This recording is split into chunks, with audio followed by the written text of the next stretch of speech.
I believe that dying itself is not the hard part, but it's struggling to keep living. And that's where a lot of the pain is. The body does everything it can to keep going until it can't anymore. Death is inevitable, and yet it's something we struggle to deal with culturally, socially, and in our medical establishments. Many face long deaths in hospitals, while others wrestle with whether or not to undergo life-extending treatments. How do we confront death as patients, counselors, and healthcare professionals in a way that honors the fullness of life?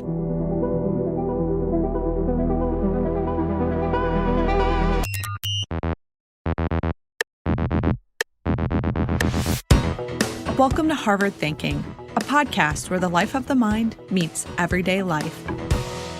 Today, we're joined by Tracy Balboni. I'm a physician, a radiation oncologist. I practice at the Dana-Farber and the Brigham and Women's Hospital, and I'm affiliated with Harvard Medical School. She's also a researcher who focuses on the role of spirituality in the care of patients with life-threatening illness. Then, Chris Berlin. I am an instructor in ministry and spiritual care and counseling and Buddhist ministry at Harvard Divinity School. He was also a clinical chaplain at Dana-Farber Cancer Institute and at Brigham and Women's Hospital, and teaches at Harvard Extension School, including courses in mindfulness, compassion, and enlightenment. And finally, Millie Solomon. I'm a professor of global health and social medicine at Harvard Medical School. For the past 20 years, she's mentored Harvard-affiliated healthcare professionals in bioethics. She's also the president emerita of the Hastings Center, an international bioethics research institution. And I'm your host, Samantha Liney-Perfas, and a writer for the Harvard Gazette. In this episode, we'll explore how to improve end-of-life care. I wanted to start the conversation with Americans' attitudes towards death. There's a lot of uncertainty at the end of life. How do you all approach end-of-life care in your various roles? You use the word uncertainty. And from the standpoint of chaplaincy, one of the roles that I've tried to play is encouraging people to exercise their sense of choice. People who are at the end of life are juggling so many things. And a lot of that has to do with worrying about their families, if there are pain issues, that it can be really confusing to know where someone is and what their choices are. And yet we also encourage them and their families or their healthcare proxies to make choices that actually really honor quality of life. I think everyone is on board with that in the hospital system. And yet people don't always know what their choices are. And there may be competing commitments on the part of family and the patient's wishes. I think helping people sort out the issues and slowing things down, if that's possible, to think through what values a person has so that they still have a sense of agency and choice even at the end of life. I'll just add to that from my perspective as a clinician in this setting that it seems that there's little language or mode of communication on the part of patients and families. So they get suddenly thrown into this world of facing their own death and have oftentimes little preparation, little consideration of that reality, little reflection on what those values are. They're coming into the medical system where the clinicians have also no language for the most part to be able to even interface with those realities with that patient. We're very well versed in the language of the empirical sciences, technology. We're good with that. We've got all those tools in our toolbox, but we have minimal tools, if I'm generous, to really be able to engage on this level of values, of what's sacred to you, of how to approach dying well. But then there's also the larger realities of our culture, which, death is hidden from us. Not too long ago, we experienced death in our own homes. And now we've entered into a time where death is largely removed. Most people die in institutions. They don't die in their homes. Fortunately, because of biomedicine, we live longer, which is a good thing. We celebrate that. But death will come. As far as I know, no one has avoided it. And yet we're largely divorced from how to embrace that as families, as communities, in a way that is honoring of both the person who is dying as well as the individuals who are losing a loved one. Yeah, and I do want to talk more about the spiritual component of the conversation, but I think it could be helpful to talk first about our inability to talk about death. I'm curious where you think that comes from when it is such a natural part of the life process. I would say that talking about spirituality and being able to talk about death are intricately intertwined, because you can't be speaking about these issues with patients unless you yourself have reflected on what that means for your own life, for the life of your loved ones, as well as for the patients in front of you. Because, like the water around the fish, we're immersed in a culture that so denies death. Our value is based on the here and now and our material presence here. And you can see how that concept has infiltrated our psyches and dictates how we approach these issues, both within ourselves and within our care of patients. I think it's really beginning there, and that has to begin in medical education, where we reflect on our own sense of who we are, what's beyond ourselves when we die, and begin to wrap our minds around what that means for ourselves, that we then begin to be able to honor and respect and bring up these issues with patients themselves. Yeah, I think at Harvard Divinity School, one of the things that we do there is train our students who are going into chaplaincy, not just to provide emotional and spiritual support to patients, families, and staff, but to use themselves as instruments, to Tracy's point about doing the work ourselves. So one of the courses that I co-teach with my colleague Cheryl Giles is Compassionate Care of the Dying, Buddhist Trainings and Techniques. And the first writing assignment for our students is to write your own obituary, as if you were dying now. Many of our students are on the younger side, in their 20s and some in their 30s. It's non-intuitive for them at this point in their lives to be contemplating their own deaths. And yet, the hardiness they bring into this, because we're helping them process the experience of writing their obituary. And so it's a process of getting used to it so that we can lean in and we can be present compassionately with someone at the end of life, as opposed to recoil in fear and yet still trying to be helpful, which isn't helpful, right? I really like that Chris brought in the word compassion. And I want to talk about compassion beyond the doors of the hospital, too. I also want to talk about a compassionate society. And the fact that, yes, there's a lot of hard and uncertain decisions that need to be made at the individual level about whether a treatment is in my best interest or comports with my values.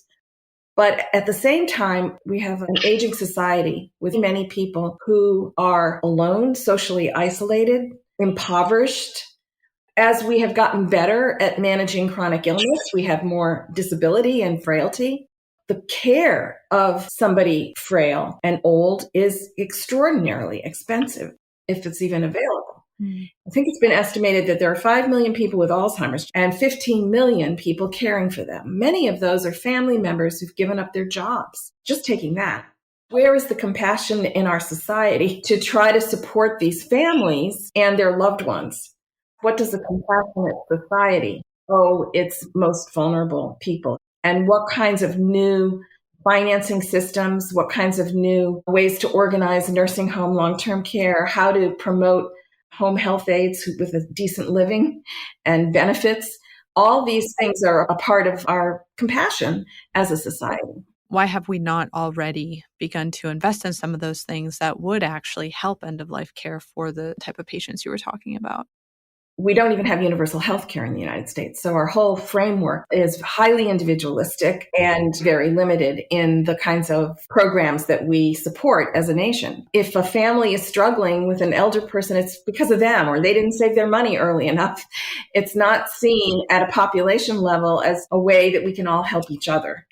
So I think that's really at the heart of it. Society has put very little into universal health care or the social support that people need. The elephant in the room is probably that it's just not profitable, right? That the economics of it, for some reason, are hard to justify. I also feel like, so much of our society is geared towards youth and resources for people who are trying to build lives and such, that it can be a hard sell, I think, to invest in aging populations. And that's a concern. There are other cultures that are taking on the model of the West, North America in particular, and in Europe. The more they're adopting our kind of economic model and the healthcare system, the more we're starting to see people taken out of the home and into institutions, and then who's going to pay for it? So it's turning into a global phenomena as societies prosper. And it's a huge concern. The world's population is increasing, not decreasing. So there is going to need to be something there for those who can't afford to live in a really nice senior living facility with graduated stages of care. You need like structures that support these systems, and they aren't present, or the ones that are present are super fragmented and or are just so expensive it's beyond the reach of the vast majority of the population. We do live in a highly individualistic culture, and that's part of what, Chris, I think you were describing. It's important to uphold what's beautiful there. What's beautiful there is honoring the beauty and uniqueness of each individual person and enabling us to be our own agents. But the potential dark side of that is that it's to the detriment of whole communities, that you lose community connection. And honestly, that actually ends up harming the individual in the end. In the past, we had much stronger structures for communities of meaning that were shared across generations. Largely, these were spiritual communities that performed that function. And we've lost that. And if you can imagine, those communities were what took care of the family that had the elderly person who was frail, or, you had whole communities that would come around those individuals and also learn about and be sensitized to those needs because they actually have that person in their midst. Those need to be called back because we're by nature communal people. In being just little individuals isolated and just on social media, I don't think that's who we as human beings are created for. We need each other. We need those presence and structures to be able to really be places that honor even our most vulnerable. So it sounds like all of you embrace the spiritual aspect of end-of-life care in your work. How is that a different mindset than a traditional medical approach? Part of it, perhaps, is how we see the patient. We look through our various lenses as providers. If I were let's say, a medical doctor going in to visit a patient, I would probably focus more on their condition, how they're doing today, and so on. As a chaplain, when I enter a room, I'm going in really attending to the experience that the person is having. I have that luxury as a chaplain. And it feels like a privilege to enter in if somebody wants to talk to me, because they don't always want to. And I take no offense to that. I get it. But if I'm able to create a space where I can just check in, get to know them, we don't have to talk about religion, but I'm wanting to learn about you and what are your values? What makes you feel alive, spiritually alive? And how is your connection to that going? Part of the healing that we seek to foster in others, it's not physical healing, obviously, but it's really that inner healing of soul, spirit, mind, what is left unnamed that maybe naming it, they might feel a sense of companionship. In Buddhism, we have this term Kalyana Mitra, which literally means spiritual companion. It's like a friend on the path. And I love that. That is how I think of spiritual care. I loved hearing that description, Chris. And I love the fact that you create this space. And I would say that for clinicians, it's this idea of creating space is really a key one. I think there's a tendency to think that I have to be trained as a chaplain to provide spiritual care as a physician or nurse. But really, it's all about creating space. I remember one patient I cared for from the time of her initial diagnosis to the time where she passed away, a wonderful woman, actually an energy healer. And I had asked her a spiritual history. And it's interesting because my having just asked one little question said, that's an okay thing for you to talk to me about. And we had multiple conversations. And I remember one time being in the hospital and seeing her because she was admitted because of her metastatic cancer and was getting near the end of life. She hated coming into the hospital. And she said to me, I feel like all my energy is sapped out of me when I come into this place because it feels like this place is screaming at me. All I am is a body full of tumors that are killing me. And I felt like she was naming what we're talking about. All I am is a body full of tumors that are killing me. No one's seeing who she is. It was that I had opened this space for her to be able to express some of these experiences that she was having that allowed those subsequent conversations. But it was such a small investment on my part, a one question that allowed for a spiritual care trajectory for her whole care. And ultimately, she actually went into hospice care in the end. Of course, when she was in hospice, I visited her in hospice and she said to me, why can't all of medicine be like this? Because it is integrated in hospice. That's the model in hospice. I think one common misperception is that spiritual care on the part of non-professional spiritual care providers is it's going to be some huge thing that's going to take all your time and require you to go beyond professional boundaries. No, no, no. It's patient-centered. It's simple questions. It's opening a door. It's creating a space that says, I see this aspect of you. It's okay for you to raise this as part of your care. So obviously, you guys are special. And the people who've gotten this special training are extraordinary. But the fact is that very few people have access to this exquisite care. In my view, one of the reasons, and it's a really big reason, is how specialized modern medicine is. And so the nephrologist sees you about your kidneys, and the cardiologist sees you about your heart, and they all come in at separate times. I've done a lot of research on this. Even in the very best hospitals, no one's taking responsibility for helping the patient navigate what's in their best interest. They might think that each of the things that each specialist is recommending is going to be a fix for their longer term problem, when in fact, most of the time, what's being offered for somebody who's really terminally ill is probably not going to change the outcome. But how do we break this cycle in terms of systems thinking? How can we change ourselves? Millie, what you're naming is, it's the I function in that system. I'm highly specialized. In the past, we had one person that did everything. It's just not feasible anymore. Some of it is just the practical reality of the complexity of medicine and of various techniques and technologies and all this sort of thing, which in and of themselves are so good, beautiful and good. But you're right that it creates these silos of specialties, and these poor patients and families are lost between them, and they're not necessarily communicating with each other.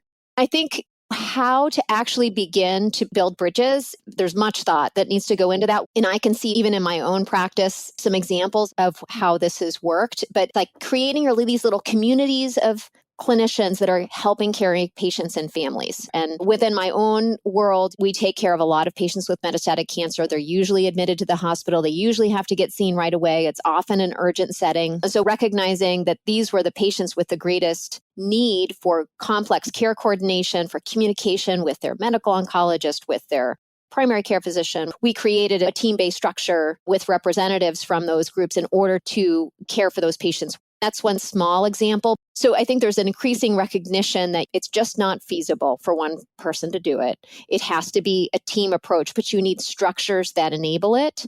The insightful CEO out there who's listening to us might want to develop some pilot examples, because that's what we need. We need integrative, team-oriented care. Yeah. And we need some triggers for when such team care is especially important, in my view anyway. Yes. Certain kinds of diagnoses should automatically trigger some sort of, let's try to together figure out how we're going to guide this patient. Because when we just ask them, what do you want to do? That's an irresponsible interpretation of autonomy. Right. It needs to be an informed thing. Everyone has a right to all the information. I also think that how medical students are trained really can make a difference, and it can start right then and there in the training process. One of our courses taught by Gloria White Hammond at Harvard Divinity School is a joint HDS, HMS, Harvard Medical School course that's very popular. And our Divinity School students will go over to the medical school, and they're in a class with medical students, and they're all having conversations together. That's a really generative environment to see, how might we conceive of the terrain that we're all working in together as collaborative. So part of it, I think one of the solutions to the siloing of our work is conversation, is awareness, advocacy, and mutuality, interdisciplinary talks. I think there are a lot of creative ways to do this, and that allows for more diverse voices to be heard. When you look at different settings like clinical, educational, where are you most encouraged by steps that are being taken to address some of the shortcomings we've talked about? I think one of the benefits to having an institution, especially like the Harvard Medical System, is that we actually have a team where at least the goals are that of being an ecology of care. There are social workers on call, there are chaplains on call, there are palliative care specialists. The resources are there, and we talk to each other, ideally. We can read each other's medical records. Not a lot of people know that, but chaplains also write in progress notes. And that was something that I think, I'm glad, Tracy, you brought up that bit about the cultural shift in the last couple of 100 years, because if you consider who was in the home as somebody was dying, usually it was a clergy person who was available in the community, as well as the kids, the grandkids, the siblings, cousins. You had this very sort of holistic way of dying. in which it wasn't denied this was a part of life. Sam, one of the success stories of the last 15 years has been the establishment of palliative medicine. I think Tracy is a perfect example of that. And with the growth of palliative medicine, a real commitment to the team that Chris just described. For those who aren't familiar, can we define palliative care? So palliative care is a specialty within medicine that focuses on supporting patients and families through both curative and non-curative treatments. I think one frequent misunderstanding of palliative care is that it's only at the very end of life. No, it is throughout the continuum of care, particularly in chronic and serious illnesses. And it's all about upholding the quality of life with a biopsychosocial spiritual model for both patients and their families. And sometimes that means guiding people to take very quote unquote high-tech interventions because they improve quality of life and reduce suffering. Sometimes it's to help people say no to treatments that are not going to be effective, that experts think are just going to create that burdensomeness that is unnecessary and harmful. So that is one of the big positive stories of what's happened in, I don't know, about the last 15 years or so. The growth of palliative medicine as a subspecialty of medicine with people like Tracy and others who have training that didn't exist 20, 25 years ago. So thinking about everything that we've talked about, there might be people listening to this episode who are either going through their own end-of-life care or have loved ones who are reaching that stage in their own life. Do you have any thoughts you'd want to share with them about how to navigate this space or how to think about it more holistically? I have a very mundane suggestion, but I think it could be powerful.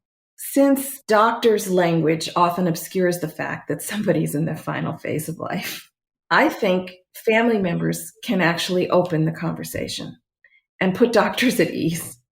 So things like let your doctor know that you think maybe this is a final period of your life and that you would like their help in understanding what's lying ahead. They don't have a crystal ball, but they do have enough experience to know that this could go this way and it might be like this, or it could go this way and it might be like that. And these are some of the things you might want to think about as you're figuring out how you want to live your life to its fullest in the time that you have remaining.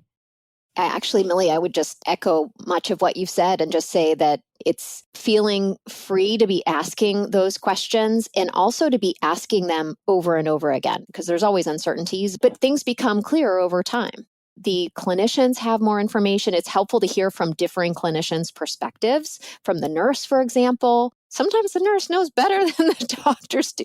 Particularly those most involved in bedside care can sometimes be the most aware of really what's going on with the person. I think it's also helpful for patients and families because understanding these things is not something that's a one-time deal. Our minds cannot take in this information at one time and just be done. Your mind and heart cannot integrate that information quickly. It's something that you actually need time and processing and multiple conversations. Clinicians should be doing that. They should be having those conversations over time, but also patients and families can ask for that. As a chaplain, I have so many things that I would want to say to someone who is in this part of their lives, but just a few things I think that maybe are helpful. First of all, one of the questions that has always impacted me is, where is the effort? Where is the effort in what you might be struggling with? So, for example, I had a patient, we'll call her Mary, who was putting so much effort into making sure everyone in the family would be okay, to the point where she was exhausting herself with concern. As a mother, she had a 12-year-old daughter that she was worried about. And for me, the role was just to say, she will figure it out. Trust the resilience of your daughter, of your husband, of the people who love you, that they will have what they need. And she will have what she needs as she grows older. Also, grieving together, grieving with your loved ones is okay, so that people aren't grieving by themselves. You can share the experience of anticipating the goodbyes. In hospice, there are 4 things that are often helpful, I think, in reconciling family members who maybe have unresolved issues. And the first is to communicate, I love you. The second is to convey gratitude, thank you. And then the third and fourth, I forgive you. And the fourth is, do you forgive me? This can go such a long way. And the last thing is allowing the death experience to be also a process of discovery. The great Joan Halifax, who wrote a wonderful book called Being with Dying, a Buddhist approach to how to be with people who are at the end of life, calls death a deep spring. It's a deep spring, and we can't know what it's like. Just allow it to be whatever it will be. It will not be what your worst fears tell you it will be, most likely. I also believe that dying itself is not the hard part, but it's struggling to keep living. And that's where a lot of the pain is. And the body does this too. The body does everything it can to keep going until it can't anymore. And maybe that's the hard part. The Carlos Castaneda story of Don Juan encourages all of us to take death as an advisor. And that always stuck with me. Just let that really impact the time you have left to make your life meaningful and not fearful. Recognize how precious and open the present moment is to be able to experience life along the way. Thank you all for joining me today and having this really great conversation. Thank you. Thank you. Wonderful to be with you all. Take care. Thanks for listening. For a transcript of this episode and all of our other episodes, visit harvard.edu/thinking. And if you found this conversation helpful, share it with a friend. This episode was hosted and produced by me, Samantha Liney Perfas. It was edited by Ryan Mulcahy, Paul Makashima, and Simona Covell, with additional production support from Christy DeSmith. Original music and sound design by Noel Flatt. Produced by Harvard University.